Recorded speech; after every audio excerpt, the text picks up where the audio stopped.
this is our season finale. We can go long on it. It's fine. And I feel like we could talk a little bit at the end of it of kind of what we thought about Battlestar, whether it was we enjoyed watching it kind of stuff, just a little bit. Yeah, I think we probably should do that. So this will be a long episode, but that's fine. Everything's a copy of a copy of a copy of a copy, copy. Deja vu.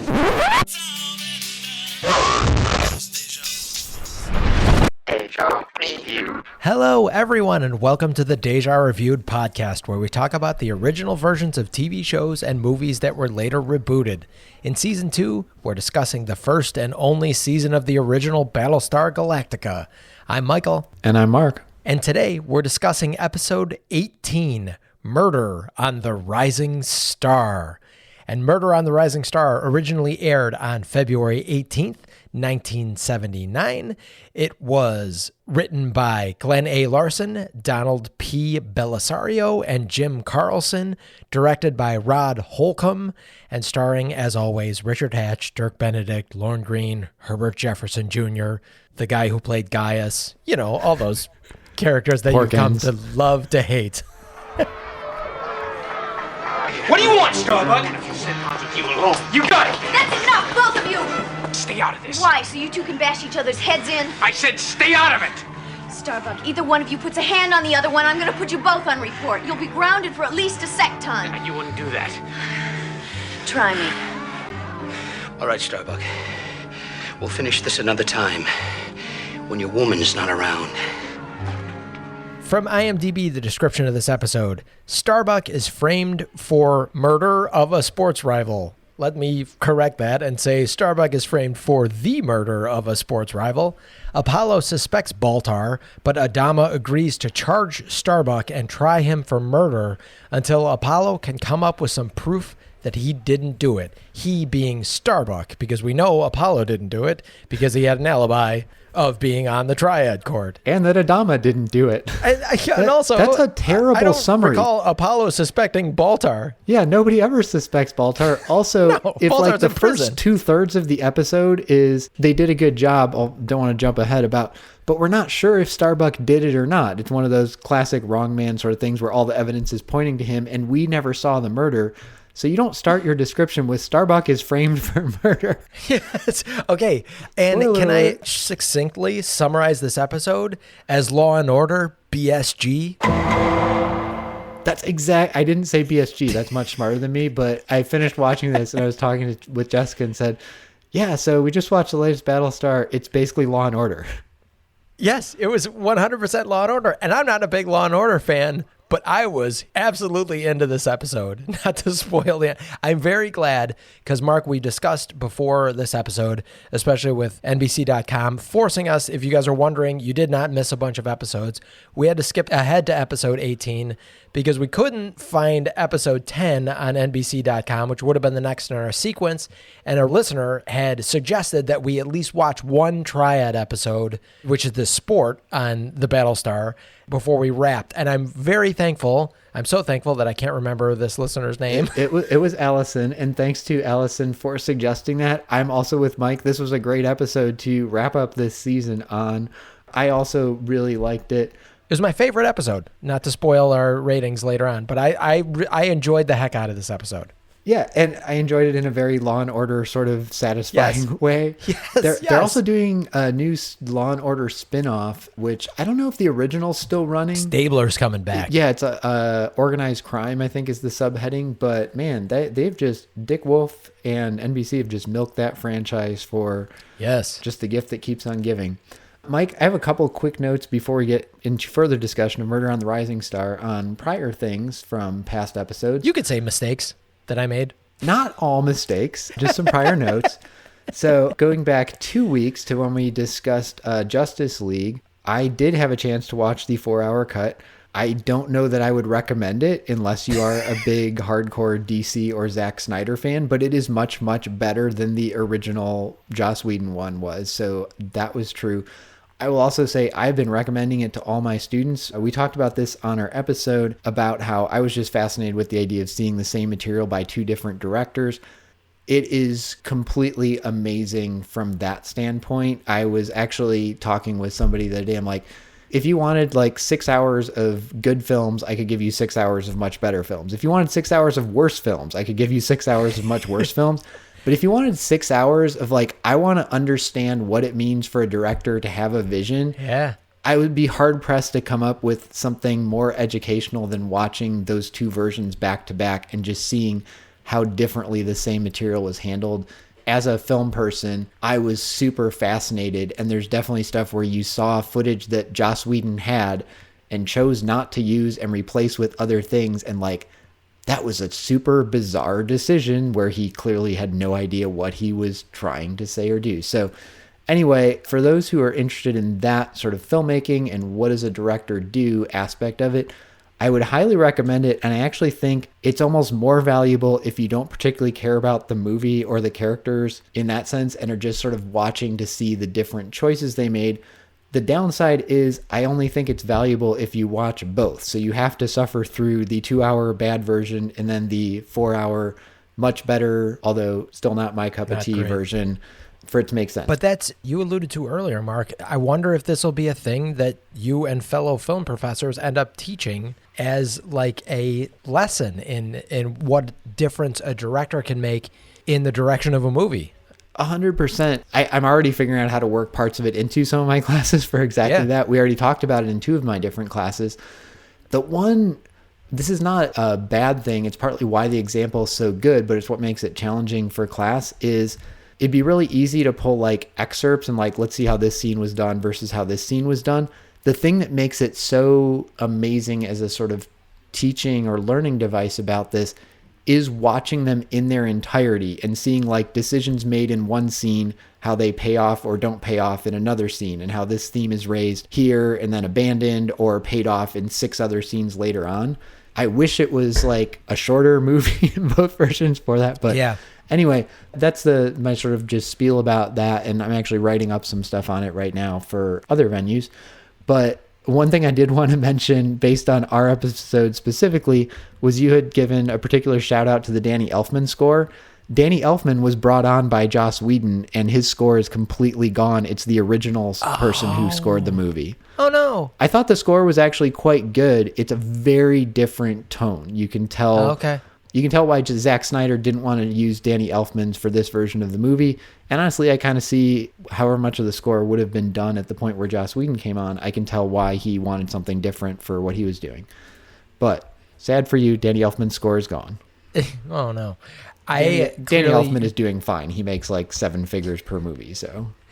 We have discussed many times about how our Google devices or Alexas are listening to us. Echo devices, if you want to be a pedant to me. So I've been getting a lot of directed articles at me through Google News about the Justice League cut.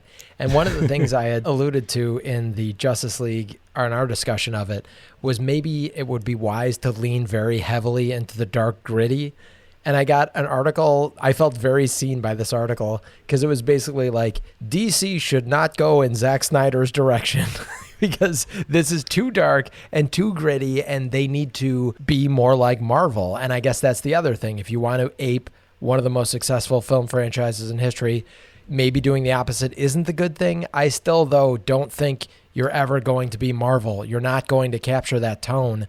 So you might as well go big in the other direction and like go more serious, go more realistic, and do that thing. So I'll stand behind mine despite this Google-directed news story at me. No, and I 100% stand by it. Well, we kind of closed our episode on Justice League talking about this. Like, I think the dumbest thing for them to do would just be to try to do Marvel and not do it right. And they have clearly shown they're not interested in doing Marvel the way Marvel did, for better or worse.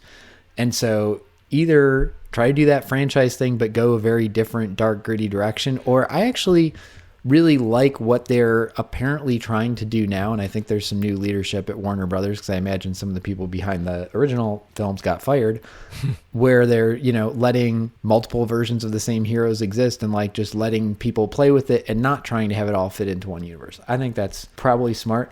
I will say the dark, gritty, I made the allusion to the Dark Knight Returns Frank Miller story. That Batman that I really thought the Snyder version was going to lean harder into, it kind of doesn't. It actually kind of leans Batman a little bit the other way. So that was a bit of a surprise because I thought that was a holdover from his version.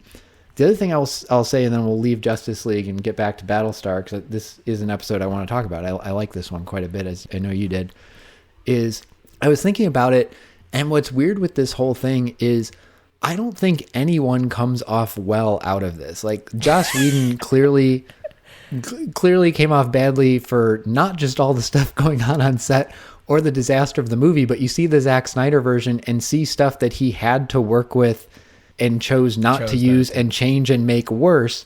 So he comes off badly. Warner Brothers comes off terribly for telling Zack Snyder he has total control of the DC universe, do what you want with it, go this way, and then halfway through their big team-up movie saying, actually, we need to bring Joss Whedon on to lighten this up. And then when Zack Snyder leaves, like, yeah, let's make a completely different movie, and backing that. So they come off terribly. Zack Snyder, I guess, comes off the best because he made a coherent movie out of this at the end, but it's a 4-hour plus movie. Right. That's absurd. Like, that's what he shot. Like, he has said there's only 3 to 5 minutes in there that's like new stuff shot while they were getting it ready for HBO. So he shot something for the theatrical release that the way he wanted to put it together was going to be 4 hours. He had to know they're not going to let him put out a 4-hour movie. And if the only way the movie was going to make sense was it being 4 hours, that's bad. Like, you're hired to make a feature film, not to make a 4-hour, like, that's half epic of someone's miniseries. workday. Like, come on, Zach. That's an hour longer than Titanic, for Pete's sake. That is ridiculous. And I gotta put some blame on, like, I'm glad he was able to get this version out. I think it played well for HBO Max, but like, if he had not left the project, was he going to find some way to trim this down to the 2 hours that Warner Brother wanted? And no one would have been happy with that either. So the version that came out worked, but the way that it got there tells you he was making some poor decisions along the way. There's also something to be said negatively to Warner Brothers about kowtowing to a hashtag fan base bullying them into releasing the Snyder Cut. Because, like, it was Twitter essentially that was calling to see this, right? Yeah, so I have read a couple articles on that, and it's going to be an interesting industrial case because there's a lot of fans now who are like, wow, we have power, we can make things happen. And I definitely think there's a negative side of that that's going to come out. Absolutely. They don't know how to make movies. But the fact is they don't. Like, all the fans accomplished with that was showing that there was a demand enough for this that Warner Brothers thought they could make money on it. They didn't make it to appease the fans. They made it because they wanted people to subscribe to HBO Max. True. There was a demonstrated demand for this. They had already thrown a bunch of money at the movie. Look, these are huge amounts of money, but they've already spent $300 million on it. They say, we can throw another 70. We'll get all these rabid fans. We'll subscribe to HBO Max just to see this. And we're going to build our subscriber base, which is really what they're trying to do. 15% will forget to cancel their subscription. Yeah, seriously. Like, so, you know, so they came out okay on it. I mean, I don't know if you saw immediately what has happened, like, since the movie came out, is those same fans are back on, instead of hashtag release the Snyder Cut, it's hashtag restore the Snyderverse. Because this movie sets up what was supposed to be 2 more sequels. Zack Snyder called it his 5-movie trilogy, which reminded me of Douglas Adams and the Hitchhiker's Guide to the Galaxy. Yes. It was supposed to be a trilogy. And then I don't remember what the subtitle of the 4th one was, but I know the 5th one, the subtitle is the 5th book in the increasingly inaptly named Hitchhiker's Trilogy. Which I always thought was great. But this movie very much leaves on a cliffhanger, setting up what would have been the next 2 movies. And Warner Brothers has basically explicitly said, like, we're not making those 2 more movies. And so of course, all the fans are like, but we have power. We got this one released. Restore the Snyderverse. Like, I don't know. It's part of me agrees with you and feels like it's very much encouraging negative behavior.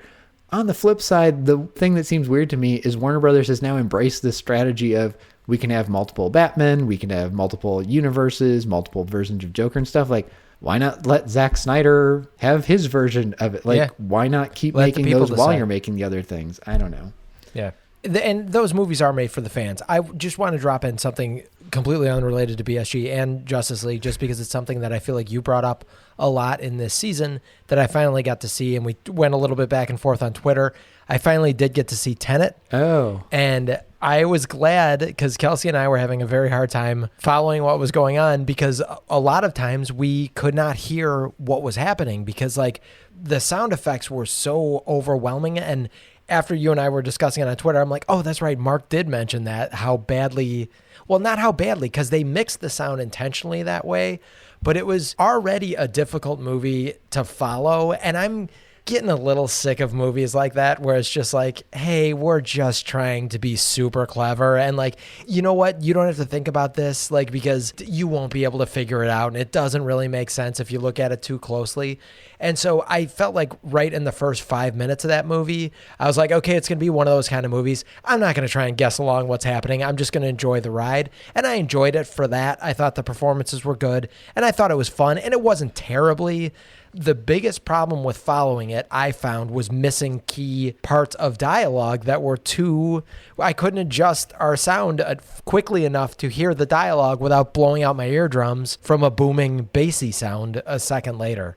It was okay, and I just felt like that you had mentioned Tenet enough times in the course of Deja Reviewed that I felt like I was missing something having not seen it, so now I've seen it, and I thought it was okay. And I don't know if you're missing anything. Yeah.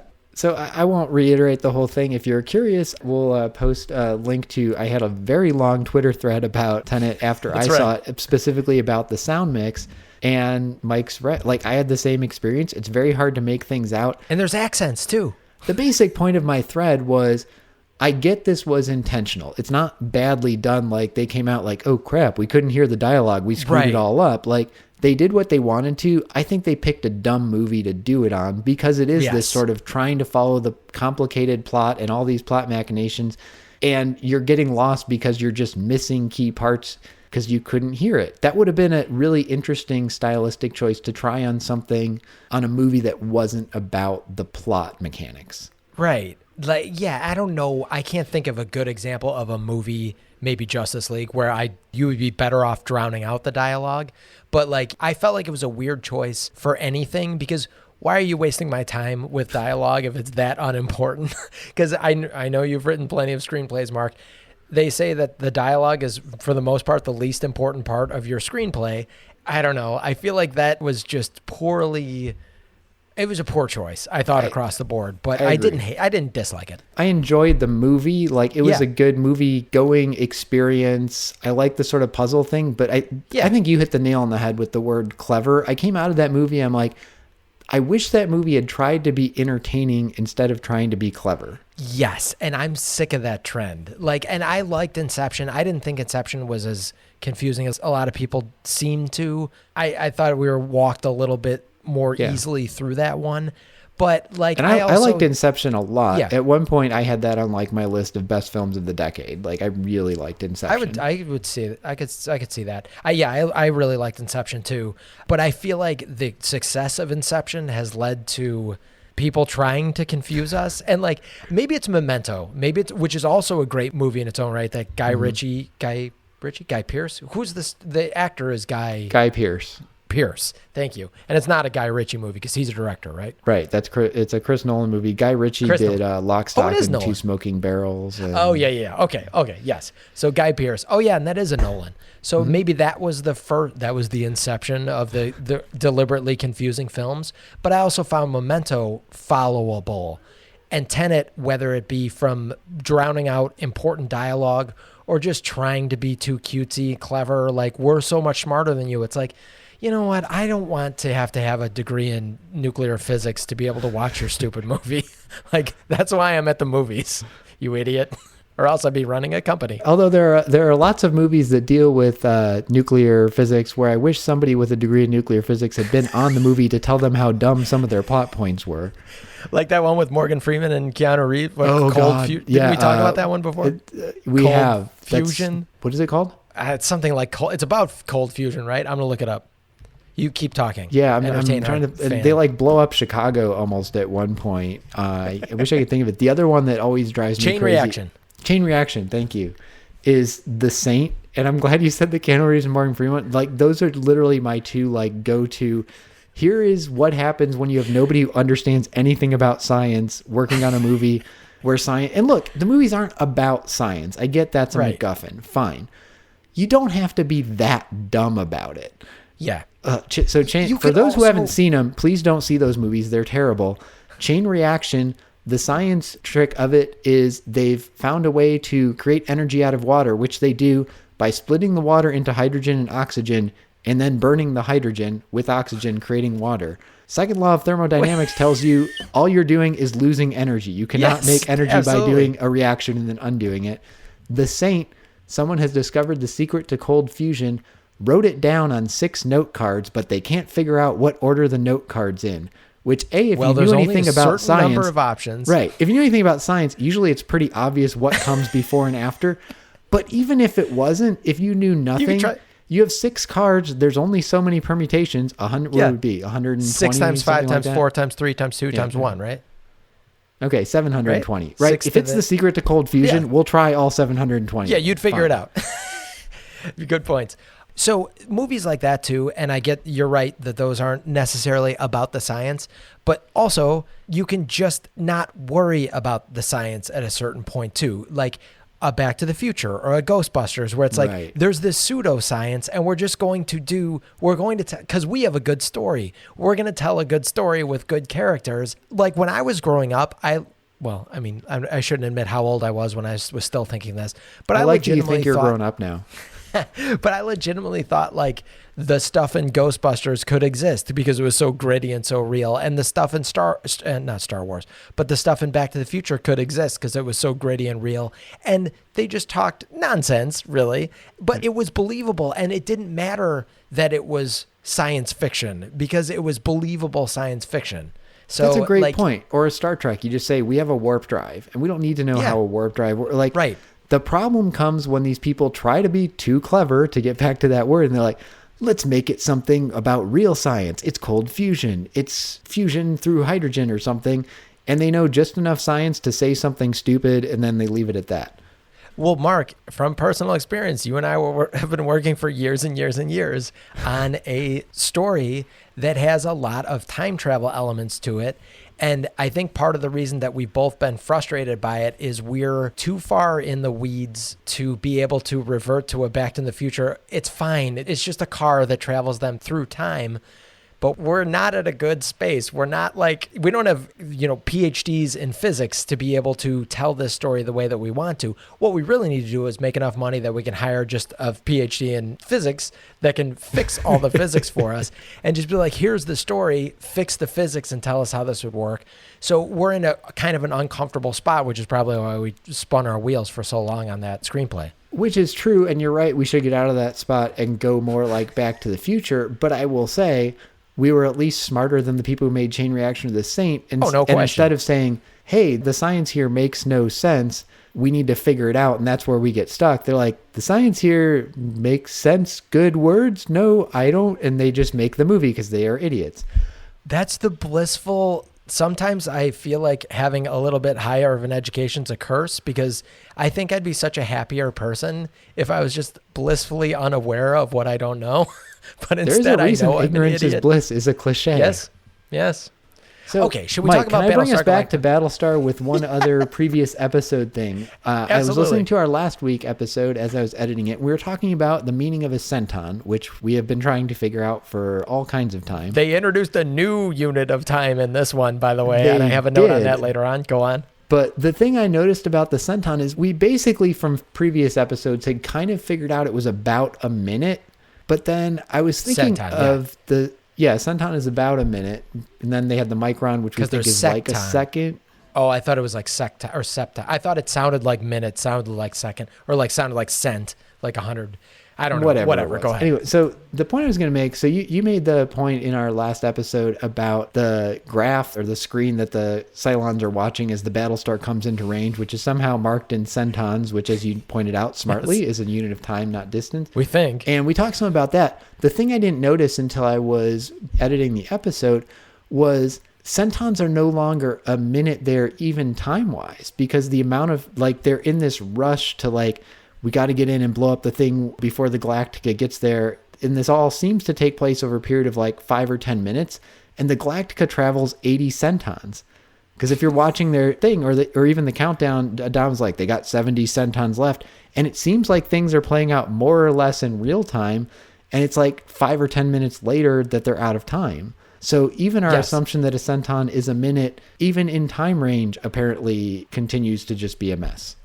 And even giving them the benefit of the doubt by saying, like, when I tell you, Mark, I'll be on in a sec, you know I'm not going to literally be on in 1 second. I'm going to be on in a couple of minutes. Give me a second. We know that those, or give me a minute might mean give me 10 minutes. So even giving them the benefit of that doubt on that, like I mentioned last episode, it made no sense for them to be like, the Galactica is 70 centons away, but then have, like you said, a physical graph of it moving closer, and the dashes on the horizontal axis are centons. That just didn't make sense to me. But also, like, yeah, if you say give me a sec or give me a minute, like, we understand that's not usually meant literally. Like, if I say, Mike, I'll have our session ready to go in a minute, you know that means like 2 hours because I forgot we're recording. But here it was like, even as they're counting down, and if you're doing a countdown, like Adamus checking his watch, like they have 70 centons, and then literally like 4 minutes later, they're at the barriers. Yeah. Like, so now a centon is like 3 seconds or so. I don't know. I don't know. It was weird. Anyway, I just wanted to point that out, that this will continue to be a mystery, not resolved, and in fact, perhaps complicated by this episode since they introduced another new unit of time. Which we'll get to. And I have one last note because I did a tiny little bit of research, and it's something that actually will feed us right into this episode, though. So our listener, Allison, like we said, had wanted to know what we thought about Triad, the sport. And so I was looking up, like, where are the episodes that have this so we could jump ahead to one of those. I wasn't trying to do research. I accidentally learned some things. And as we were doing this, what I found out, because I remembered they play this sort of basketball-ish game in the reboot as well. Oh, yeah. And they also play the same card game like we've talked about. Apparently, there's some sort of mix-up. Pyramid. Yes. Right? Is the card game? Yeah. Well, Pyramid is the card game in this. In the reboot, somebody got mixed up along the way, and they call the card game Triad and the sport game Pyramid. They just swapped the names, which I thought was very funny. And they should have had somebody like checking on this stuff. Like, I'm thinking about it, Lucasfilm, they have somebody who basically maintains the Star Wars canon, and they're not in charge. They don't like overrule people, but if you're like, hey, here's our script, and they'd be like, well, here's the things that don't match with what we've set, and then you might say, well, screw it. Like, here you go, Rian Johnson. Here's the entire Last Jedi script. None of this fits. I was giving you the opening. They're like, I'm just going to do whatever I want. But at least they have somebody who knows this stuff. And I think they have the same thing in Star Trek. And I know Marvel has somebody who does the same thing. And I was like, they need somebody on Battlestar who could just be like, hey, the name you have here, just so you remember, that's the card game, not the sport. You swapped them. We know it's confusing because pyramids are kind of triangular and that's a 3-pointed thing, and Triad is a 3 thing. But come on, guys, watch one. They're like, well, we were going to watch an old Triad episode on the NBC.com app, but it's impossible to find any consistent episodes. The key thing was in episode 10, and we couldn't find that, so we just had to make it up. I did think it was cool, though, like we've talked about, that it is nice to see some of the things that the reboot built off of on this. I just thought it was hilarious that they just apparently, as far as I can find, accidentally swapped the names. Yeah. Like it was not an intentional point. The last thing I came across while on that same research thing, I didn't do any digging down the rabbit hole to see if this is true, but I did find a couple places mentioning that apparently they weren't planning to originally do a weekly series.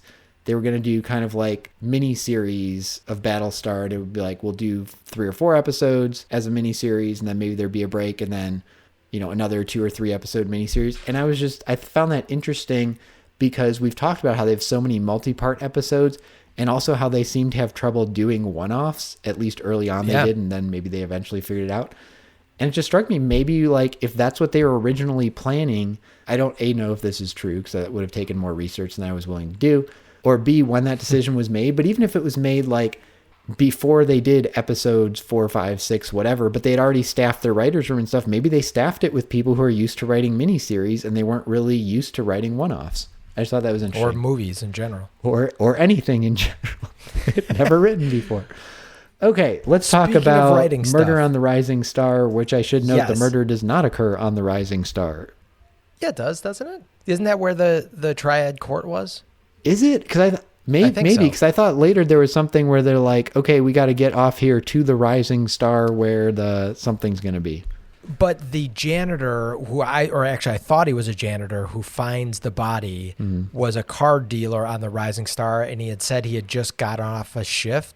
So I think the Rising Star is sort of the Vegas ship, which I'll have some thoughts on. So it's got the casino and the Triad pit and the lounges and bars and everything. Okay, I'm willing to buy that. we can just jump into it right now. If you're trying to save humanity, I get that you want some entertainment, but they are wasting an awful lot of space that could be used to house refugees. They have a full triad court. They have this casino. I can kind of get the casino, but they have this triad court.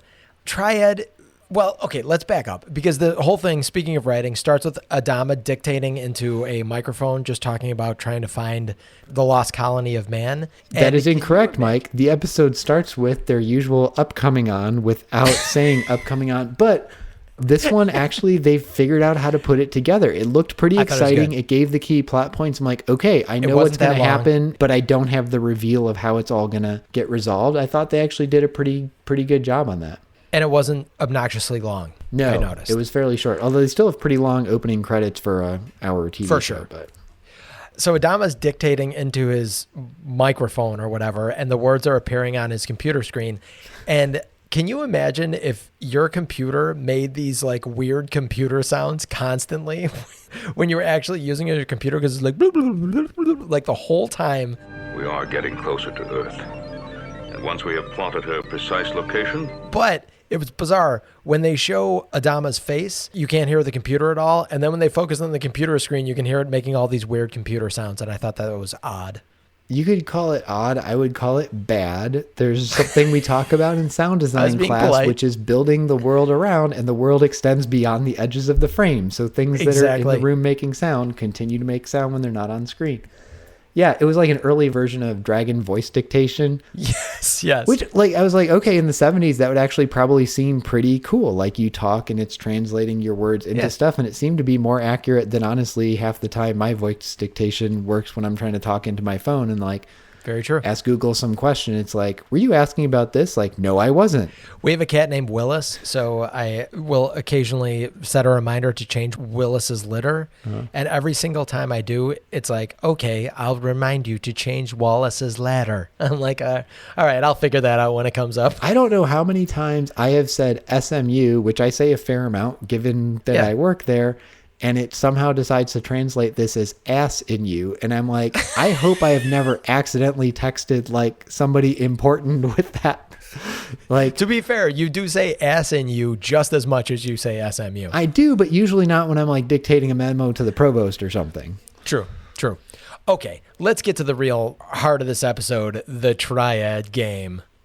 It was exciting. I have no idea what was going on, but it was exciting. It was. It's so you're right. It's sort of like a rugby, basketball, soccer with a little bit of ring around the rosy in the middle of it, which is like their scrum.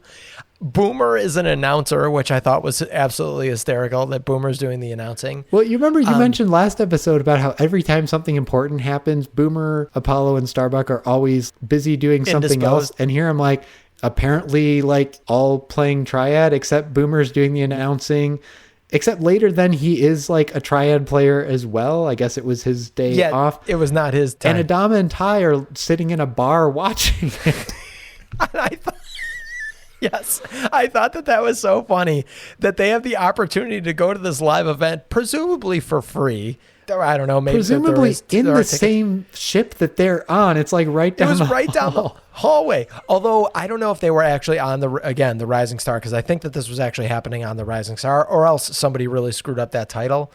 Can we talk about the uniforms that these guys are wearing? Yes, let's talk about the lingerie bowl uniforms. Well, hey, we criticize. I don't remember what episode it was, but remember the one where they had their compression suits on and all looked like lingerie?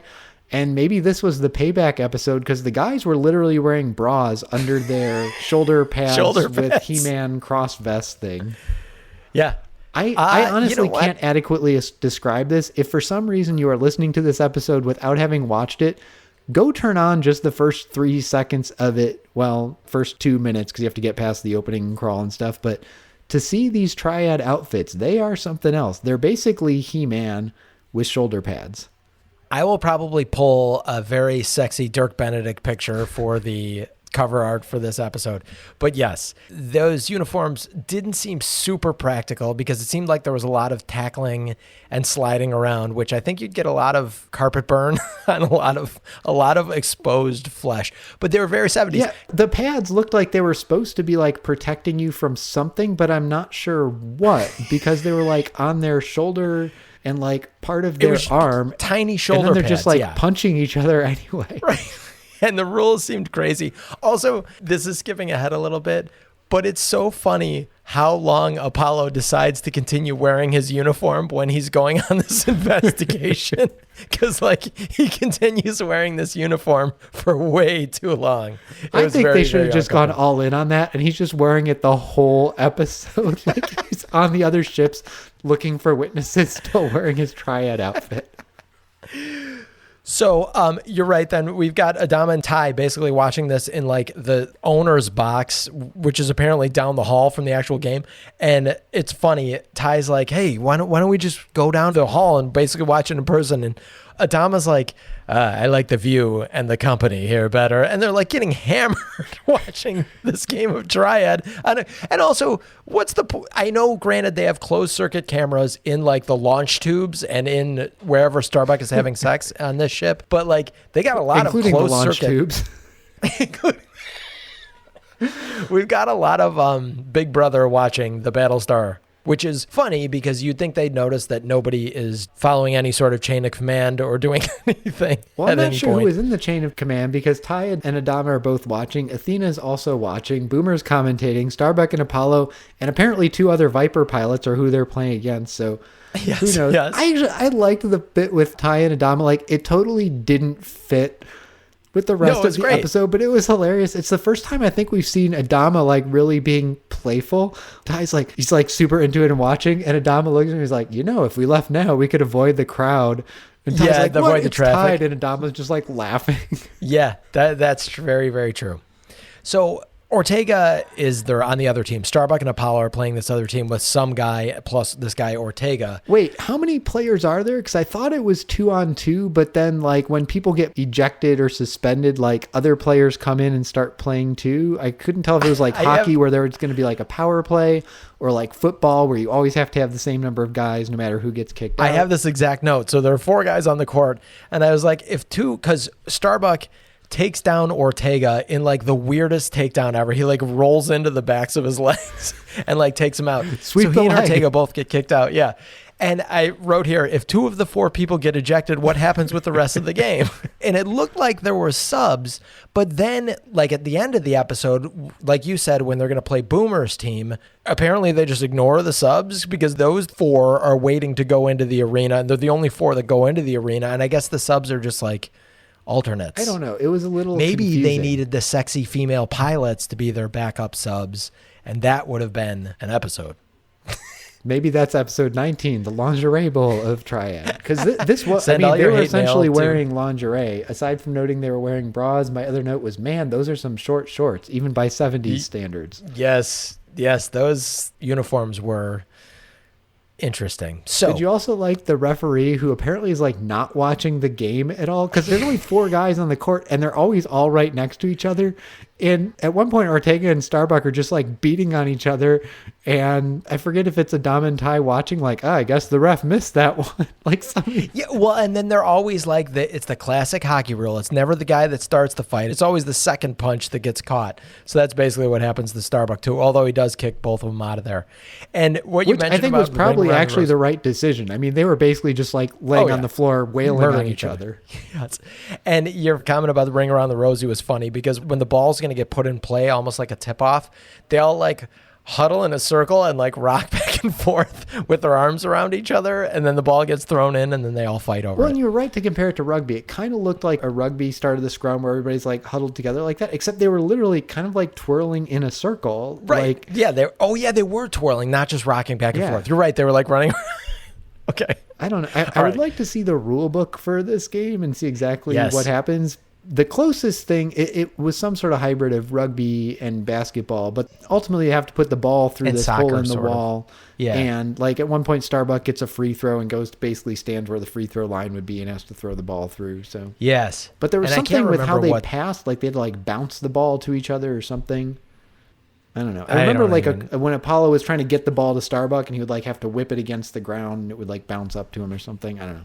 I get that's Yeah. not the point of this episode, but it was interesting. fun. It was kind of cool watching, and it I would play Triad. reminded me a little bit of basketball. It made me want to watch basketball. Well, and wasn't there a Futurama sport that was similar to this too that I can't remember exactly why it came up, but I feel like Futurama also had a sport. Well, they similar definitely to this. have the regular basketball because there's the one where they start jumping through Harlem time where they're playing the Globetrotters. Globetrotters with the super Yes. mutants. Yes. And the classic bit from that I remember is the professors made these team of like mutant super monsters to play the Globetrotters. And there's like 3 seconds left and they're winning by like 800 points. But like everyone got ejected and Fry's like, put me in. He's like, well, there's only 3 seconds left. I don't see what could happen. And then it's just like they jump forward in time because that's part of the point of the episode. And Fry's holding the ball and they've somehow lost by 800 points in those 3 seconds. That's right. The other sport they have, maybe you're thinking of, is Blurns ball, which is like baseball, but the ball is on some kind of a tether and like stretches out, but then That's like bounces right. back and is still in play. Yeah. So it's a twist on basically But basketball. It was sort of. cool. It felt like Yeah. sort of like, yes, A it's real a sport. sport. I was able to follow close enough what was going on for it to make sense while it felt somewhat alien, which I think is Yes. what you're going for with this. Yes. So in the hallway behind the game, of course, there was a fight between Ortega and Starbuck. This is when they introduced our new unit of time, which is a secton.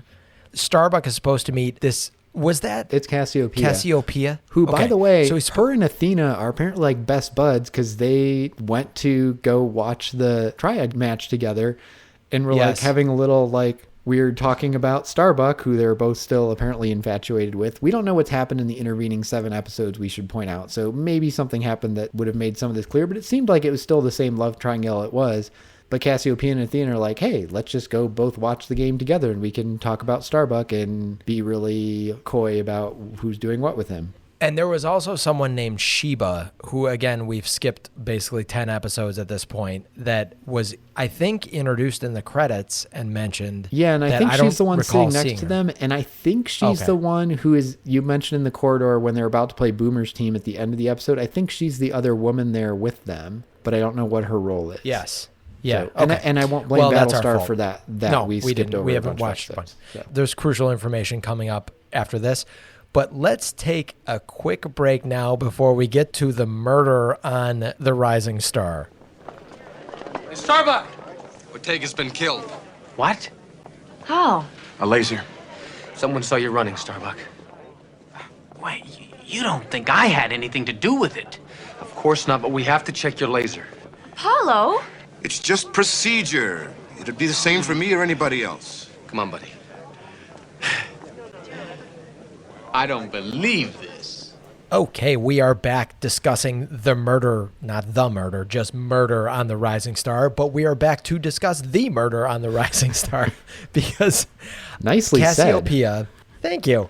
Cassiopeia tells Starbuck he has to meet her on this shuttle in whatever, however many centons or whatever, septons. In Smurf whatever they- time. Smurf time, exactly. Secton, I believe she had said. So she's in this waiting room waiting for Starbuck to show up. Starbuck, of course, is like, that won't even give me time to shower and get ready. And she's like, whatever.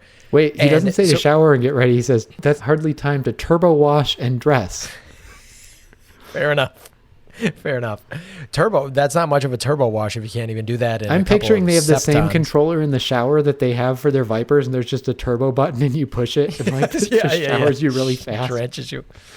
So after this big fight that Starbuck and Ortega have had on and off the court, that Cassiopeia broke up in the hallway, Ortega comes out of his room, and it's the classic, we only see Ortega's point of view, and he's like, I never thought, and then, of course, he gets blasted. And Starbuck, of course, is seen running away from the scene by this guy who, frankly, I thought was a janitor. Apparently, he's a card dealer. He, bumps into him, and, of course, then the janitor finds the body. Right. And that starts this cascade of events where, what's the movie where they talk about an orgy of evidence? with the child pornographer. I feel like Brad Pitt is. Oh, is it? It's not 7, is it? Oh God! Now I'm gonna have to look this up. Talk amongst yourself. Well, the movies I was going to say is this reminded me of something like The Fugitive or North by Northwest, or it's the classic wrong man device. This very much was Law and Order structured. The one thing that was different is in Law and Order, something that I actually thought was kind of cool about that show is it often wasn't clear at the beginning whether the person had done it or not and whether they were going to get off or not. Like sometimes the good guys won, sometimes they lost, sometimes the person they were going after in the start turned not to be the, like, so Law and Order was very by the book, very formulaic, but had some variety in exactly how it played out. And the one thing I thought was a little different about this is they really play up that before the murder even occurred, I wrote, this plot is very by the numbers to set Starbuck up as a red herring for, I assume, Ortega getting murdered. Because from multiple people saying they're going to kill each other, like several times, to Starbuck saying, I'm going to kill him, to like these very soap opera-esque, like push in zooms on his face. I mean, like everything they did, the whole way it's filmed and stuff is just bashing you over the head with Starbuck doesn't like this guy and is going to get in trouble if he gets killed. Right. It was Minority Report, Colin Farrell's character, when they had tried to set up Tom Cruise as killing Leo Crow. They walk in and it's so obvious that Tom Cruise killed Leo Crow. And he says, I worked homicide before federal. This is what we call an orgy of evidence. You know how many orgies I had as a homicide cop? The other guy's like, how many? He's like, none. This was all arranged. So that was where I was thinking of it. It was so pointed toward Starbuck that as we go on through this episode, so many things are pointing in Starbuck's direction. That was an orgy of evidence that he couldn't possibly be guilty. Good deep cut line there, by the way. Thank you. Thank you. I love that movie. And all the way to once they find the body, they find Starbuck and like, yeah, we need you to come back. Wait, you don't think I had anything to do with it? Zoom in on his face. Dun, dun, dun. Like, it's right. So... And Starbuck goes to meet Cassiopeia. The shuttle is, of course, running behind. She's like, oh, you're on time. She's like, of course, the shuttle is late. And Starbuck's like sweating bullets about that. He's like, well, we got to get out of here. We got to get out of here. Like, where's he going to go? Like, I don't know. Like, I don't know what, because at that point he wasn't suspect, right? He didn't know that they were, he didn't even know Ortega was dead at that point. No, the only reason it's in there is so that we think he's acting suspicious to set up that we're not sure what, which again, I want to fault the IMDb person here. Like, we all know it wasn't going to end up being Starbuck who did it. Of course. But the whole premise of the episode is for a while we're not sure if he did it, or at least we don't know who did it and how he's going to get off. And so to start your IMDb summary with, he is framed like, oh, well, there goes the suspense of the entire first very true. half of the show. Granted, it's not the writers of the show or creators of the show that do those. No, but I'm bashing the person who wrote the IMDb summary. Yes, as we very often much do. So all these things keep pointing to Starbuck, and then Apollo and Adama are meeting the car dealer at the scene of the crime, and they're taking a look, and they're like, oh, Starbuck, he saw Starbuck running away. So they go to stop Starbuck from taking off on the ship. And this is when Apollo is still in his little skimpy uniform. And I kind of wish he'd just have taken a couple minutes just to take his turbo shower. Turbo wash. Did you think about the fact, given Ortega and Starbuck basically wanted to just go back and kill each other, and Cassiopeia had to break up the fight right outside the locker room, that maybe these guys are hot-tempered and shouldn't be carrying guns around? Because Starbuck goes in the locker room and comes out with his gun. Ortega comes out with his gun. He almost tries to defend himself, or he almost gets a chance to defend himself, or maybe even does, because Ortega goes for his gun because we only see it from his perspective too, but of course he's the one that gets blasted. Right. And then we get this great, very, very Law and Order forensics lab scene because they want to test Starbuck's gun to see if it's been fired. And he's like, well, of course it's been fired. I was at the firing range earlier today. So yes, of course it has been fired. And then they can measure the amount of energy that went into this bullet wound. And then, they're like, if the difference in energy that came out of Starbuck's gun exactly matches this to 696.32445, then we know that it was definitely Starbuck's gun. And of course, it matches perfectly. that it's Starbuck's gun. I get doing ballistics analysis of bullets. Did you almost feel like somebody wrote into here, they do a ballistics analysis, and then they got to set to film like, wait, they're using lasers. What the hell is this supposed to be? I guess they match the laser signature or something. I don't know. And can we also talk about their... Oh, sorry, go ahead. well, they had the technician, because you mentioned it went to like 6 or 8 figures. The technician goes, I wish this test wasn't as precise as it is. Then there would at least be some doubt. And I got to make a note here about this. So this was very like CSI-ish. And CSI plays pretty fast and loose with some things because they're making a show. And like they need it to be entertaining and have this group of characters. We know somebody who Jessica went to grad school with who actually works in a forensics lab. And one of the things that was kind of interesting to me talking with her after she started that job was how different it is from CSI, the show. I mean, in all the ways you'd obviously think, but things like they're really supposed to be scientists and like making sure the evidence is totally impartial. So like when they get a sample, they're not allowed to know, is this from the scene? Is this from this suspect? Right. Like they have to be completely blind to everything and just do their analysis and get back the data. Yeah. And I get in CSI that they have the same people investigating and doing this stuff because it's a show and you need characters to tie it. So whatever. This seemed a little strange that not only does is the person doing the analysis knows this stuff and clearly was rooting for Starbuck since he's like, I wish this test was less, but Starbuck is in the room as they're running it. Like, you don't bring your suspect and the prosecutor and the judge all into the lab to watch the test. It was so bizarre. I had so many questions about their legal system because, not only is the prosecutor standing there, he charges Starbuck and forces him to enter a plea on the spot in the forensics lab as they're standing there having just analyzed his rifle or his before blaster. He gets assigned his lawyer or anything, he's like, and you have to decide right now. Like, right. Yeah, it was super weird. And what if he hadn't? Like, what were they going to do? Just airlock him? Yes. And we also, by the way, in this scene, get another new unit of time, a centaur. Right. Which, whatever it is, their law is very clear about one thing, that the trial has to start in 10 centaurs.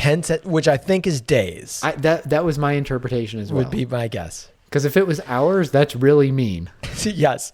And it definitely isn't hours because later on, Boomer's like, hurry up, Apollo. You only have like 96 something else until the trial, which I was like, maybe that's got to be hours left that he's got until the trial starts. So now we really lean into the Law and Order walk and talk because they go into the hangar and they find Ortega's teammate and he's literally doing like the busy work like they do when you see like the dock worker in Law and Order and he's like, I got to move these crates from here to over here. Oh, I didn't see that guy. And then they give him like $10. He's like, oh, maybe I know that guy. Did you almost hear like hysterical?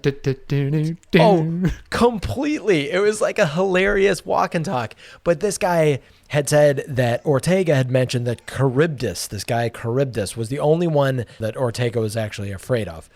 And let me ask you this, Mark. So they get this information from Ortega's teammate from the Triad game, and then Ortega's teammate gets into his Viper. Did you think his Viper was going to explode? I thought there was something weird about it. I was also like, wait, if he's like the witness, can't you just like keep talking to him for 2 minutes? Like he's like, sorry, gotta get in my Viper and like drive away. That's a big reason why I thought someone was going to have rigged his Viper to explode because they spent a weird amount of time. I thought it was going to be like a car bomb thing that they had to take him out too. And it was going to further the mystery he'd already given them some good information. Well, he gave them another useful piece of information, which was they asked, did anyone ever want to kill him? And he goes, anyone who ever met him. That was great. But there was a weird lingering shot where he's like starting up his Viper from the interior and this guy had basically no role. I'm like, oh, this is going to be cool. This thing's going to blow up. And I wasn't thinking it was going to blow up, but they did linger on him for a while at the end to the point you thought something important was going to happen. And I thought it was going to be, he was going to like look back after Apollo and Boomer because he was in on it and was like, did I give them the false trail or something? Because they definitely hung on him for a long time. Well, and then especially they track down, they go to the computer room basically again and go to another computer nerd. And there's some great moments here with Boomer and Apollo. They're trying to find a profile in Charybdis. And we have I forget the name of the on-flight computer from Starbucks. That one episode with Starbuck where she was very sassy, but Apollo's basically like, I don't know how to use computers. And Boomer basically presses a button. He's like, computer, tell us about Charybdis. And she just like responds like Siri, and it's kind of sassing them a little bit about these records. And she's like, I already checked phonetically, Charybdis, you idiots, basically. And it was a great exchange. Cora was the Cora. flight AI, and I have missed Cora. Why did we not get more Cora? Maybe after maybe we got a lot of backstory about Cora in the last 10 episodes. I kind of doubt it, because we've had Starbuck in his Viper since then and didn't have anything. I missed Cora. Yeah, I liked this AI as well. Their AIs seem to be their best characters.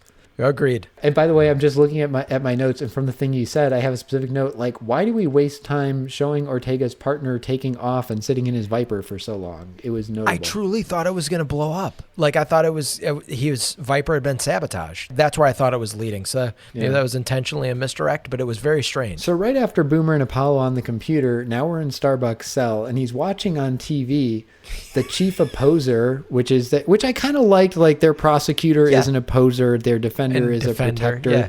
I was trying to remember, didn't Apollo in the reboot at some point was a lawyer representing somebody? Yeah, for sure.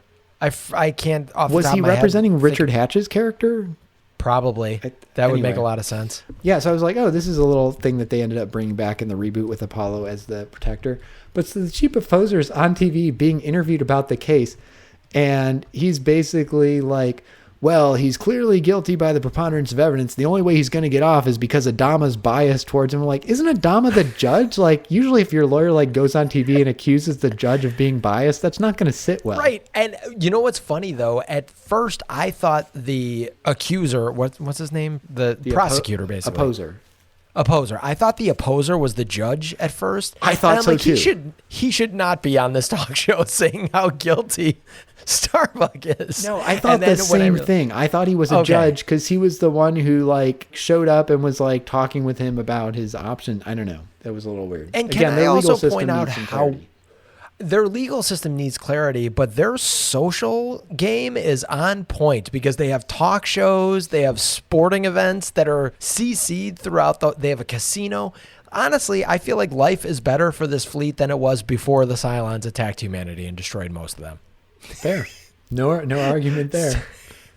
So, and Starbuck, yeah, as you mentioned, Apollo is going to represent Starbuck. And of course, he's super worried about Apollo defending him. And of course, Cassiopeia is trying to get him to plead self-defense just so he takes like the slap on the wrists. I assume that this is the first time that Cassiopeia tells Starbuck she loves him because it seemed like a big moment. It did. Right? And Starbuck said it back. Much to my, like, and not immediately because she's kind of like waiting and they talk about some other stuff. And then when she's leaving, he's like, I love you too. Like, it was, that was nice. As you mentioned, Cassiopeia is trying to get him off, and I really like the writing here that Starbuck. And just to be clear, get him off legally. Well, we don't know what. Maybe it was a conjugal visit. This is after they get back dressed, and no, she wants him to plead self-defense, and I thought there was some really nice writing with Starbuck being pretty perceptive here, and he says, you know, you, the commander, Apollo, you all want to believe me, but you still have your doubts, and the tribunal isn't made up of my closest friends, which I thought was a pretty good analysis. Like, he understands that all the evidence points against him. And I liked, even though I knew that obviously it wasn't going to be Starbuck because he's one of the heroes and because they had, to use your term, had such an orgy of the evidence. Clearly it's not going to be. But I had some genuine suspense. Like, I'm curious how this works out. Like, who did do it? And how did they get Starbuck framed for it, and what was the motivation? Like, I was really genuinely interested in the second half to see how it was all going to play out. And I'm going to tease a little bit of a thing I really liked in the second half. I think that there was a scene that was the best acting that we've seen of Benedict and Hatch in the second half too. And Starbuck keeps saying, I didn't do it. I'm not going to plead self-defense. I'm not going to admit to something that I didn't do. Like, I wasn't there. And I appreciate that. Like, I mean, it sucks that the legal system and our legal system is a little bit rigged against, for some people, especially people that don't have like the greatest means to pay for defense and things like that, or good defense. Or in this case, like, just have a Viper pilot defending them instead of a lawyer. But it's kind of rigged against them. and where it's very much encouraged to be like, hey, it doesn't matter if you didn't do it. Just take a plea for a lesser thing, serve 6 months in jail. And it's like, yeah, but I shouldn't serve any time in jail, but it is cheaper for me or makes more sense for me to just take this cheaper plea, which sucks, but that's kind of the way the system works right now. Although I thought they justified that a little bit here in Starbuck's case, because it was going to be, if he took the plea, like, yeah, you probably won't serve much or any jail time, but you won't be able to be a pilot. Like, he'd be kind of dishonorably discharged. And he very much defines himself that way. So I got that for him, that's like almost as bad as going to jail. And they're leaning into that pretty heavily by basically calling him a disgraced pilot, like, or the hotshot pilot is a suspect in a murder. So, of course, Starbuck does what all innocent men do. He tricks the guards into looking at his TV, grabs a blaster, and escapes from his jail cell. And one of the guards has a great line as Starbuck's breaking out. He goes, "Where are you going to go?" Which is a really good question when you're in the middle of space. Like, you can go to a different ship in the fleet, but they know where everybody is. Although apparently they don't, as we find out later, there are plenty of people who are there under fake IDs. So, but there are cameras everywhere. So if you know what Starbuck looks like. So, of course, Starbuck tries to grab a Viper and escape. And this is the scene where I truly think Hatch and Benedict did the best acting that I've seen of them so far in this series, because it was actually very emotional and like really actually I really felt it. And I felt like these actors had at this point probably become kind of buddies. And Apollo's just pleading with him to come back and stay and to trust him to defend him. And Starbuck's like, this is my life. I can't basically leave it in your hands. And I think it was the best scene that I've seen in this show to this point. Starbuck, I know you didn't do it. Well, you're not on the tribunal. You don't have much faith in me. In you, yes. The tribunal, no. Now get off. I'm ready to launch. Starbuck, Adama will send Vipers after you. Well, I'll deal with that when the time comes. And then what are you gonna do? Fire on Sheba or Boomer or me? If I have to, yes. Now get off. I don't think you have the guts to do that. Any more than you have the guts to face that tribunal. I didn't kill Ortega. Then trust me.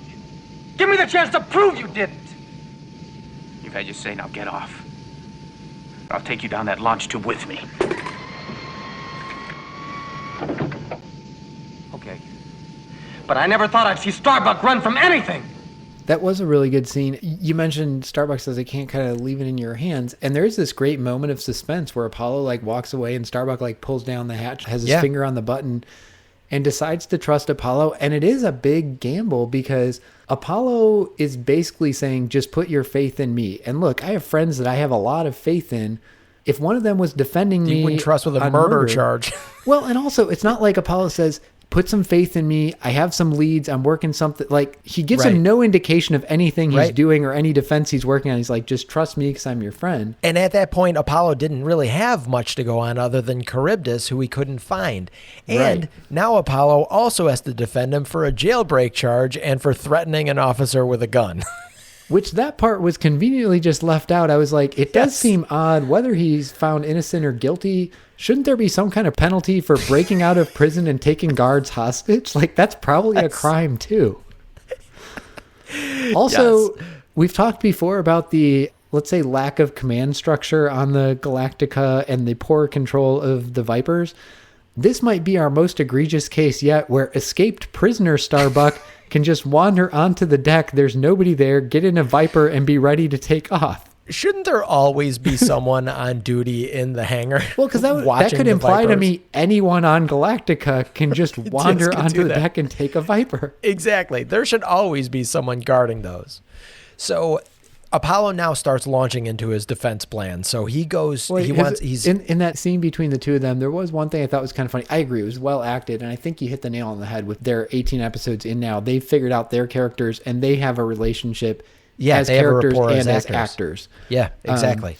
But he says, okay, but I never thought I'd see Starbuck run from anything. I'm like, actually, my take on Starbuck is he would probably run from a lot of things. He kind of seems like the guy who would run away. He runs from relationships. He runs from literally everything. Yeah, I mean, literally, we saw like he was on this double date and gets called like, I got to get in a ship and get out of here as quick as I can.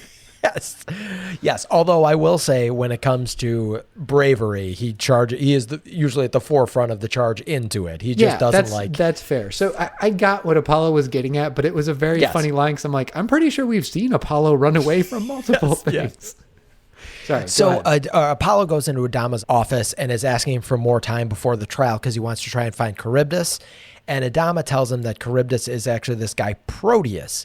And Proteus is the dude who betrayed the whole fleet to the Cylons, but he supposedly died in the Cylon attack on Caprica. And Ty's like, I'm going to go look for him. And they're basically like, how will we know who Proteus is, or Charybdis is Proteus? And of course, Adama knows a survivor who would recognize him, and it's Gaius. They have taken, at some point in the last 10 episodes, they captured Gaius. And so Gaius has been a prisoner aboard the Battlestar. Which I have to say. So that was interesting. Yeah, it was. I'm curious how that happened. Not curious enough to go back and watch the intervening 8 episodes, but I'm curious. I will say it was actually kind of a cool moment with us not having known he was captured. It was almost like the surprise reveal, like goes to the prison like, oh shit, they have Gaius. Yeah. And I really kind of wish, because Gaius, as evil as he is very cartoonish. Mm-hmm. There was an opportunity to make this a very Silence of the Lambs kind of interaction between Apollo and Gaius, because of course Apollo goes to Gaius' cell and is asking him for information in exchange for Gaius wants his freedom, and Gaius is still purely evil and is apparently still hates humanity. And is also Gaius super confident from the moment. He's like, well, since you're here, you must need something, so I hold all the cards. Like, no, you're in jail. No, you don't. You're in jail. Exactly. And so Gaius is still too cartoonish to pull this off, but they have a Buffalo Bill Silence of the Lambs situation, Hannibal Lecter, I guess, Silence of the Lambs situation, where Gaius can identify who Proteus is, Proteus/Charybdis. And I will say, we're obviously going to get back to this, Apollo hatches a pretty cool plan, I thought, to actually figure out who Proteus is, and we'll get to that. He does. This was one of the best plotted. This might be the best plotted episode we've seen. It has a good mystery set up. What they did that was smart here is, even once we know that Starbuck didn't do it, because we obviously suspected that, but we didn't have our proof, right? Then we find out, oh, it was this guy. And then then that twists into a different mystery of, can Apollo find the guy? Then he's like, okay, he knows he's one of these guys. Can he get him identified? And Gaius doesn't want to cooperate. And how's he going to? And like at every level, they kept bringing things up, resolving them, but spinning them into a new suspenseful thing, which is like really good writing. Yes, and another layer. So the next layer of mystery that they add on top of this is Apollo and Boomer go to the Rising Star to interview this card dealer. And he's like, of course, acting shifty. And he's like, I didn't kill him. Well, and there's the surprise that it's the same person we thought was the janitor earlier. Like, wait, that guy looks familiar. Yes, although I think I was just assuming he was the janitor, right? Like, but we didn't know. We didn't have any reason to suspect he was that card dealer. Ortega's partner had said, oh, he's always at table 3 at the casino. Oh, like, let's go talk to the card dealer. And they show up and like, wait, it's the guy who found the body. That's suspicious. It's the guy who saw him. Good point. Then we have a really cool, like, Titanic thing where he's like, you found me basically out that I bribed my way onto this ship, onto the Rising Star, to get off of Caprica. It was supposed to be just for women and children. I bribed a guard to get on it. Essentially, me and 2 other guys also bribed this guard to get on this ship, and a kid got killed because I took this kid's spot. So I'm sorry, you can arrest me for that. I didn't kill Ortega. And the guard who they bribed was Ortega, which is the key. Wait, was it? Yeah. Oh, yeah, because Ortega was blackmailing them. Right. Yeah, duh. I was like, wait a minute. I felt like the guard. Okay, when he's telling this whole story, it was kind of interesting because they actually had flashback footage of part of the attack on Caprica shown, and then him bribing his way on, which is where we see it's Ortega. That was kind of rare for this. Like, after Caprica got destroyed, basically they've been moving forward. This is kind of interesting to actually call back to the specific events of that day.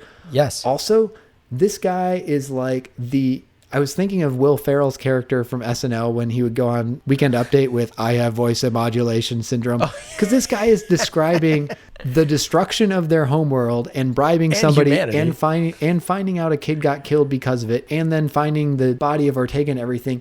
And it's just like this the entire time with no emotion to any of it. Agreed. And this is also coming off of some of the best acting we've seen in Battlestar Galactica to this point, and he was very bad. But yeah, he kind of sells out the other two guys, and Apollo and Boomer are able to grab all three of them. Did you recognize the most recognizable guy of the three of them? Yeah, it's Ferris Bueller's dad. It's Ferris Bueller's dad. It's Lyman Ward, the actor playing Ferris Bueller's dad. And I had to actually look him up because I couldn't connect. And I'm like, I know I've seen this guy in 80s movies before. And I actually thought for Lyman a second Ward's it was a young Alan Thicke because he looks a little bit like him. But He then I'm looks like no, him. that's not it. And I was trying to think, and it's Ferris's dad. I had to look up the actor's name because I didn't remember the name of Ferris's dad's actor. Well, very good. So they're shuttling these guys back over. I thought maybe it wasn't the best idea by Boomer and Apollo to let the three of them sit next to each other to get their stories straight. Because the three sneaks are kind of like figuring out their story, but all claim that none of them killed Ortega. So Apollo knows it's one of these three guys, though. Yeah, so And it actually then- turns out they're not agreeing to tell the same story. They were actually just sharing their information. But yes, very bad. If this was Law and Order, Apollo got in trouble from his superior. Like, if they had all been in cahoots, they've all just cleared up exactly what story they're going to tell. Everybody knows you separate them into three separate rooms and say, hey, your two buddies already flipped on you. Do you want to confess? Come on. It's Law and Order 101, you guys. But Apollo lets them know that they can ID which one of them is Charybdis with Baltar, which would obviously... It was a really cool moment here. So Boomer's like, hey, you tell them that, and they're going to be targeting you, basically, and targeting Baltar when you get to the Battlestar. And Apollo's like, that's the plan. And it was a great plan, because I love this plan. I love this plan. I'm excited to be a part of it. I'm excited to be part of this plan. So this was also another really cool moment. So they're back on the Battlestar. They've dropped everyone off, I guess, for a holding cell or whatever. Oh, no, they didn't. They just kind of let them go on the Battlestar. Yeah, it was because he wanted to see if one of them would sneak back on. And I thought they had a kind of cool device. And it was great. I love this. I've been critical multiple times where they're like looking at scopes on the ship and they're supposed to be telling us something, but we have no idea what we're looking at. This was great. There's a little LCD readout that said gross weight or something, and you see it as people get off and it goes down, and Apollo's watching it to see it go back up when he knows somebody snuck back on. That was really smart. And he also has Baltar aboard, just to clarify too. And so there was a couple ways I thought this could go. I was like, okay, either he's going to weigh those guys and see which one of them got on the ship, but he had a way better plan for this. So then Apollo launches and traps whoever has gotten on board with him and Gaius on board. Of course, it ends up being Ferris Bueller's dad. Proving that he's Charybdis, and he threatens Gaius and Apollo, and Gaius actually kind of saves the day and knocks the blaster out of Charybdis's hands. And while they're doing there was actually a nice bit between Apollo and Baltar, because Baltar's like, well, he's my friend, you know, he won't kill me, and Apollo's like, oh, well, lays out the backstory. He's like, and also, why are you sweating then? Yes. And meanwhile, they're simulcasting Apollo's communicator to the tribunal because Boomer's standing in as protector for Apollo. And there's a great moment where Adama's like, this is highly irregular, which is basically the Battlestar version of you're on thin ice, counselor. And so Boomer's basically stalling. Because this is a freaking murder trial, and Starbuck already doesn't have a real lawyer. He has his friend who's a Viper pilot who then doesn't show up, and his other Viper pilot friend is like, I'll just be the temporary lawyer. And he's been told nothing about his defense. And Boomer at one point goes to, this is and a great moment. he's still wearing Boomer, his headset because he's in communication with Apollo. That's right. I've seen a lot of lawyers in court wearing their Bluetooths in front of a judge, though. Boomer at one point goes to Starbuck, trust me. And Starbuck goes, that's what Apollo said, and he isn't even here. It was a great, Benedict, I see why everyone loved Benedict so much as Starbuck, because he really figured out this character. Can I ask you, and I know you were not like a trial lawyer, but as a lawyer, this seemed to me like the kind of thing, if you were like Boomer or Apollo and didn't have a good defense, this is the type of stunt you would pull, knowing that like on appeal you could be like, yeah, my lawyer didn't even show up, I need a new trial. It was like you're trying to get the case thrown out or like retried. Well, I do know enough about trials to know that you do a pre-trial memorandum where you tell what evidence you're going to disclose. And anytime there's a surprise in like one of these things, yes, occasionally that happens because new evidence comes up after the trial's already started.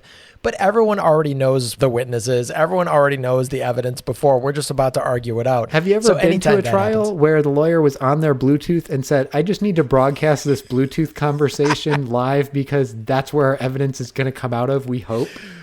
But that is basically what happens in this tribunal is they patch in Apollo's microphone through Boomer, and everyone hears Charybdis threatening Baltar and threatening Apollo and admitting that he killed Ortega. Luckily for Starbuck, Ferris's dad is a classic Bond villain and talks through the entire history of everything he did and why he did it and all that, instead of just shooting Apollo. And he also is going to shoot Gaius, but won't do it till he pushes the autopilot button. I'm like, just reach over, push the autopilot button, and shoot Baltar.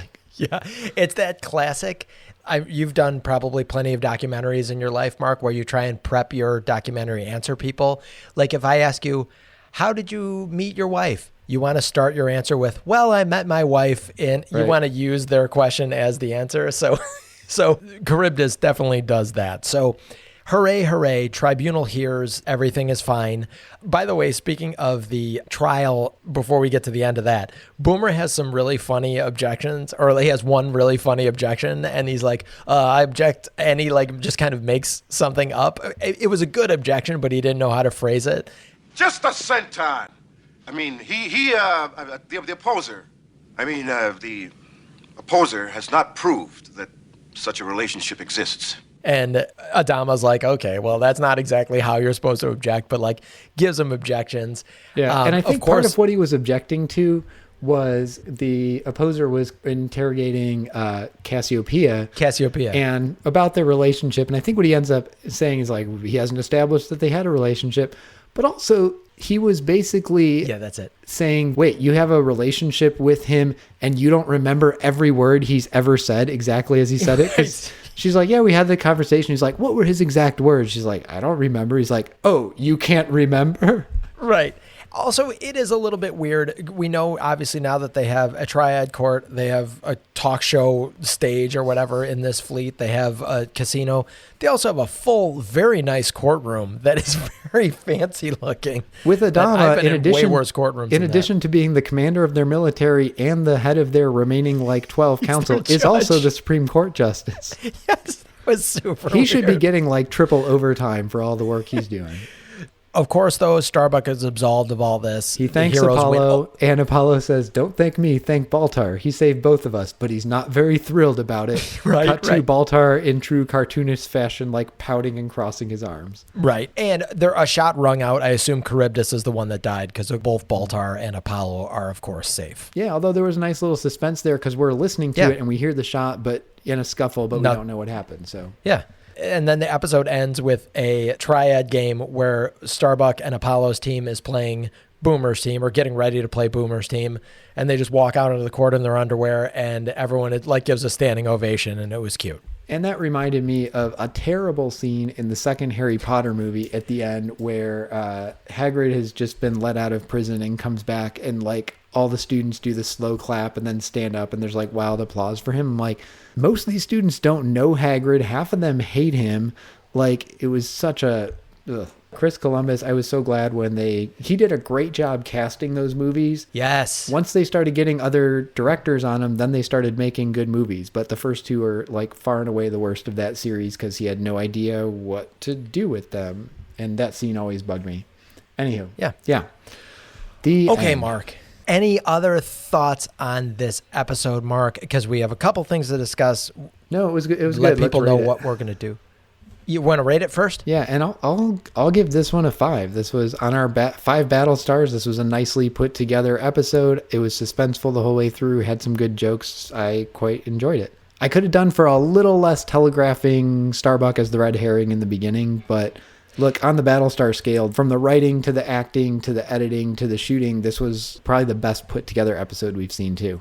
And I didn't mention special effects. I actually thought the effects looked even a little bit better. There weren't many effects, but I feel like they've actually gotten a little bit better in the last 10 episodes or whatever. Yeah, they had some nice ones of the shuttles taking off and landing where you actually saw a different hangar bay and stuff coming out.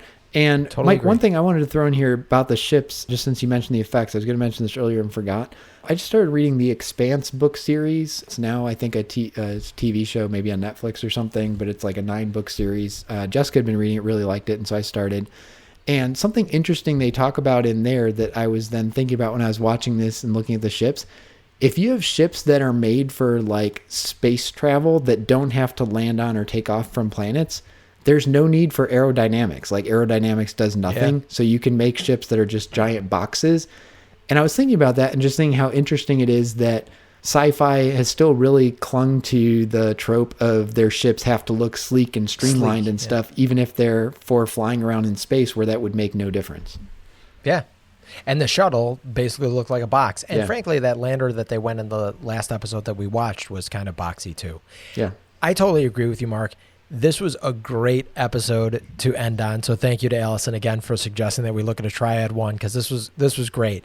It was a murder mystery. And one thing about your sort of red herring of Starbuck, I haven't watched a lot of Law and Order, but I assume that's exactly what Law and Order does. There's a reason that that's kind of a successful trope, is that seems like the formula, I would think, for Law and Order. So this was just a good murder mystery Law and Order episode with a clever payoff.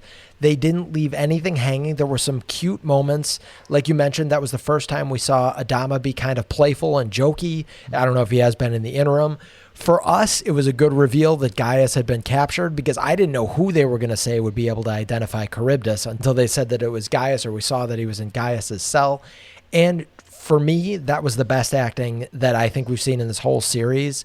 That moment between Starbuck and Apollo arguing about Starbuck running. I thought it was great. I for sure 5 battle stars for me on this one out of 100. No, out of 5 battle stars. And this was by far the most enjoyable episode I think we've seen. This is an episode that I would be like, I could watch that one again. Well, something we talked about a lot on Twilight Zone was like, if somebody wanted to see Twilight Zone, would you recommend this to them? And this is an episode I kind of would recommend. Like, it's a little less sci-fi Battlestar-y, but also I feel like it's doing what the best episodes of Battlestar we've seen have been, which is basically take the Battlestar characters, and Derek told us on our first episode this is what it was going to be, and just like throw them into some common TV genre. So we saw the Western episode. Yep. You know, now we're seeing the Law and Order episode. We saw the, Magnificent Seven or Avengers Assemble episode. Yeah, like, so... Or Dirty Dozen Dirty episode, Dozen, thank you. That's what I was looking for. So we've seen these other things where just take these characters and throw them into it. And yeah, they did that well. And I think you do it, and I think you actually get a sense of some of the characters from this, particularly Starbuck. So, Mark, can we put a little bit of a button on our viewing of Battlestar Galactica? Because my understanding from discussing this with you is I think that we're probably satisfied with how much we've watched of Battlestar Galactica. I think that we frankly made it through more than what we thought we were going to make, especially after watching those first couple episodes and not being super into it. I think now I get why Battlestar Galactica fans were big Battlestar Galactica fans, and I get why the reboot was made. Because if this was complete trash, I would be like, why did you revive this IP?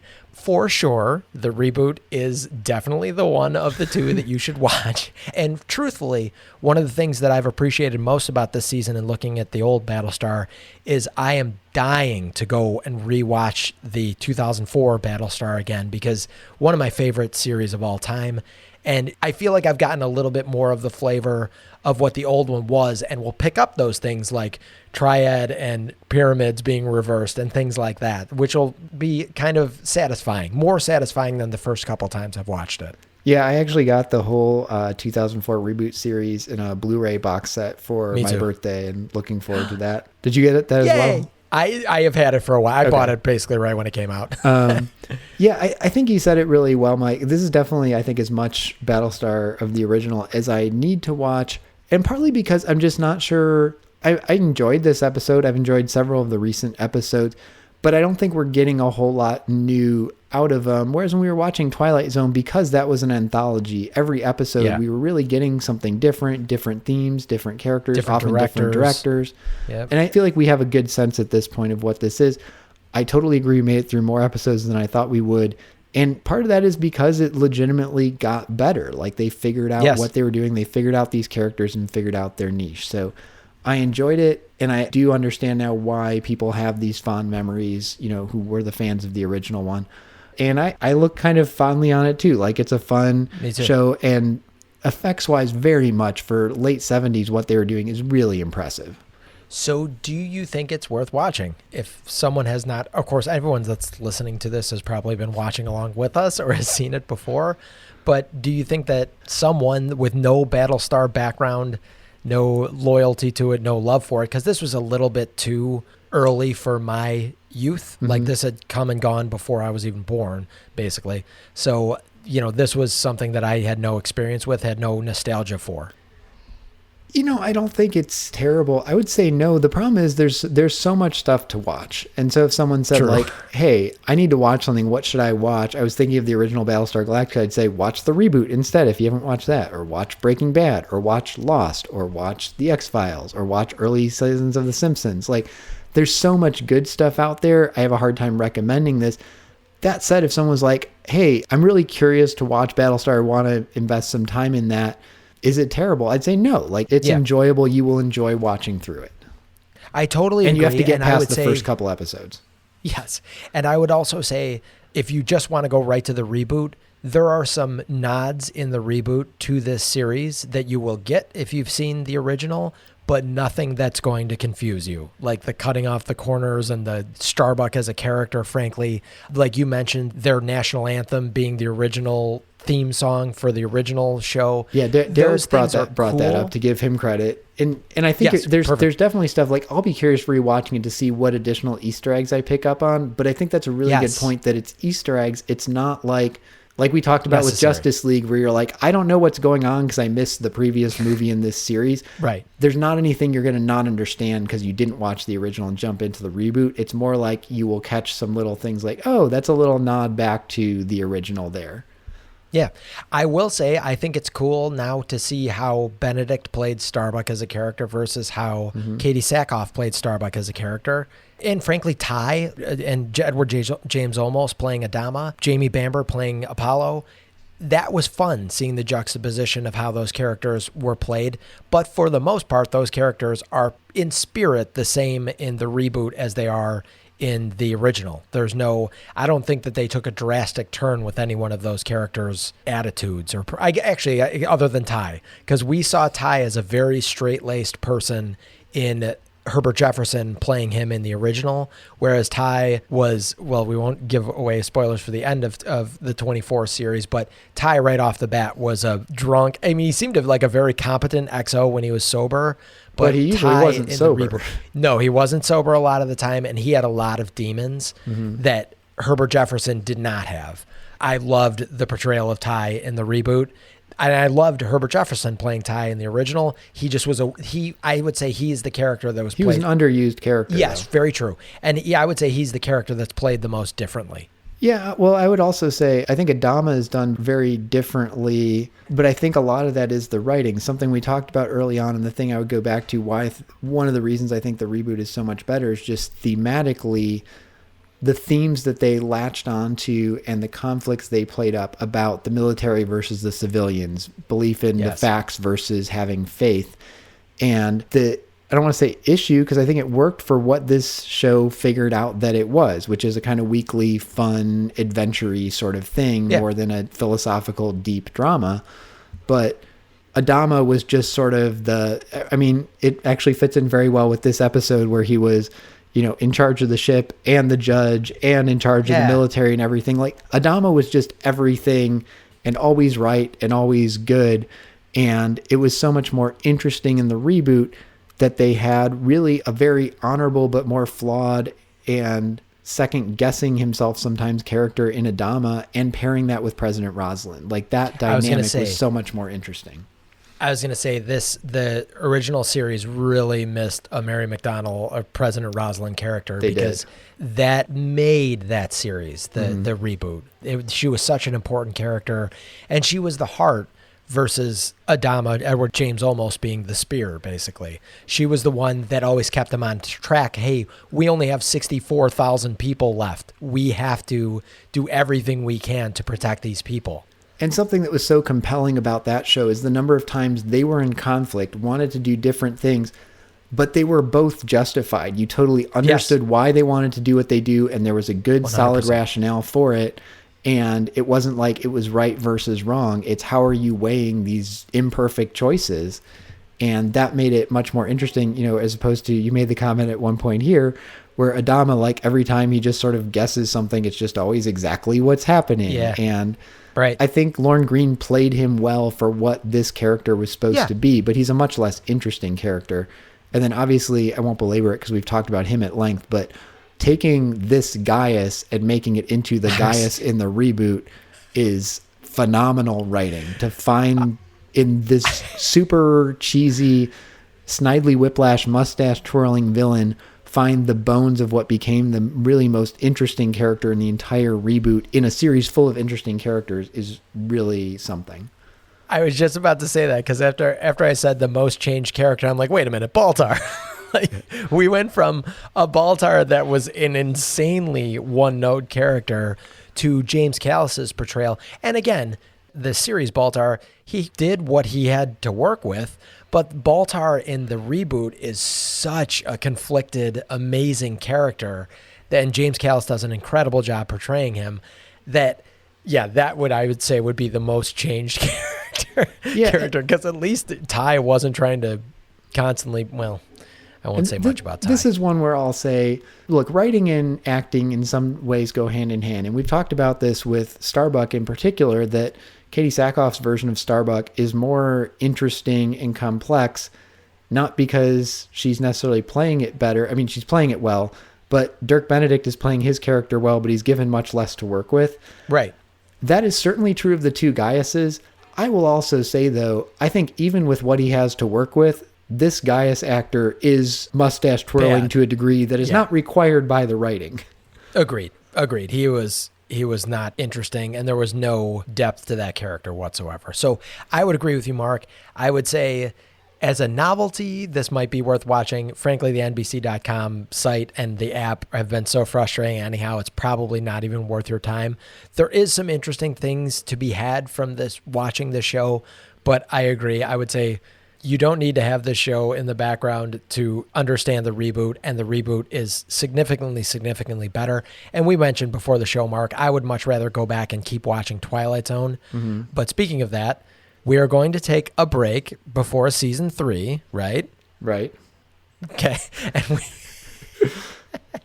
well, do you have any other thoughts on Battlestar Galactica before I start wrapping us up? No, I think it said, well, I'm glad we tackled this. I think this was interesting to look back, and I'm glad that, honestly, if we weren't doing this podcast, I probably would never have gone back and looked at the original, and I am glad I did, to have that to compare it to, but I think we're ready to move on to a season 3. Yes, I am all for a little break before season 3 while we figure out what we're doing next.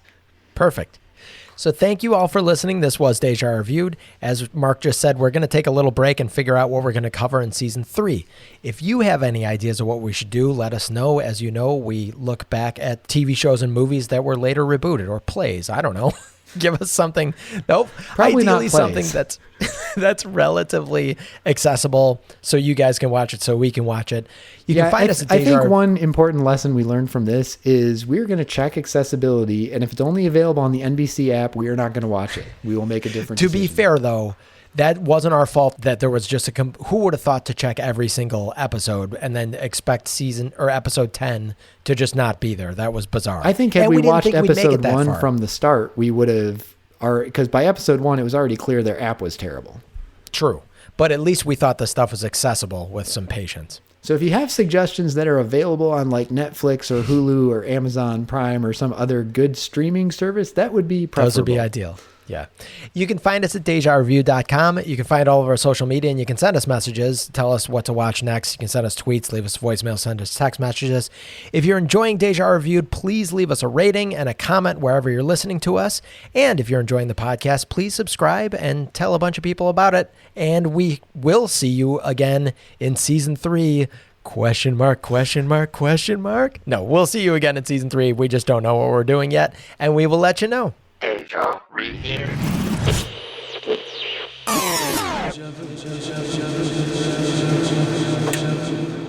Cassiopeia is telling Starbuck to like get ready, and she's like, no, if you do this, you'd be grounded for at least a centon. I'm like, a minute? He could handle being grounded for a minute. Yeah, exactly. Who fucking knows?